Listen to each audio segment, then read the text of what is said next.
ಬುದ್ಧಿಯವರಿಗೆ ಒಂದು 15 ತೊಲೆ ಅಂದ್ರೆ 150 ಗ್ರಾಮ್ ತೂಗ್ತಕ್ಕಂಥ ಅಂತ ಒಂದು ಬಂಗಾರದ ಚಿನ್ನದ ಕರಡಿಕೆಯನ್ನ ಅಂದ್ರೆ ಲಿಂಗವನ್ನಿಡ್ತಕ್ಕಂಥ ಕರಡಿಕೆಯನ್ನ 15 ತೊಲೆ ಬಂಗಾರದಲ್ಲಿ ಮಾಡಿಸಿ ಬುದ್ಧಿಯವರಿಗೆ ಅರ್ಪಣೆ ಮಾಡಿದ್ರು. ಅವಾಗ ಬುದ್ಧಿಯವರು ನೋಡಿದ್ರು, ಏನು ಸ್ವಾಮೀಜಿಯವರೇ ಏನು ಕೊಡ್ತಾ ಇದ್ದೀರಾ, ಇದು ನಮಗೆ ಸಲ್ಲೋದಿಲ್ಲ, ಇದು ನಮಗೆ ಬೇಡ, ಇದನ್ನು ನಾವು ಸ್ವೀಕಾರ ಮಾಡೋದಿಲ್ಲ ಅಂದ್ರು. ನೋಡಿ ಎಷ್ಟೊಂದು ನಿರಾಶ ಭಾವ.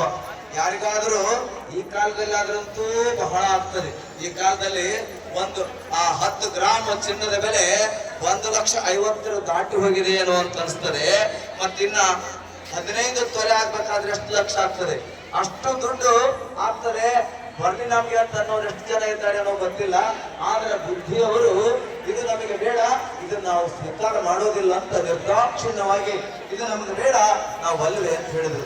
ಅವಾಗ ಯಾವ ಗೌರಿಶಂಕರ ಸ್ವಾಮೀಜಿಯವರು ಹೇಳ್ತಾರೆ, ಬುದ್ಧಿಯವರೇ ಈಗ ತಾವು ಪೂಜ್ಯರು, ತಾವು ಜಂಗಮರು, ಅತಿಥಿಗಳು, ನನ್ನ ಆತಿಥ್ಯವನ್ನು ಸ್ವೀಕಾರ ಮಾಡಿದ್ದೀರಿ, ನನ್ನಿಂದ ಪಾದ ಪೂಜೆಯನ್ನ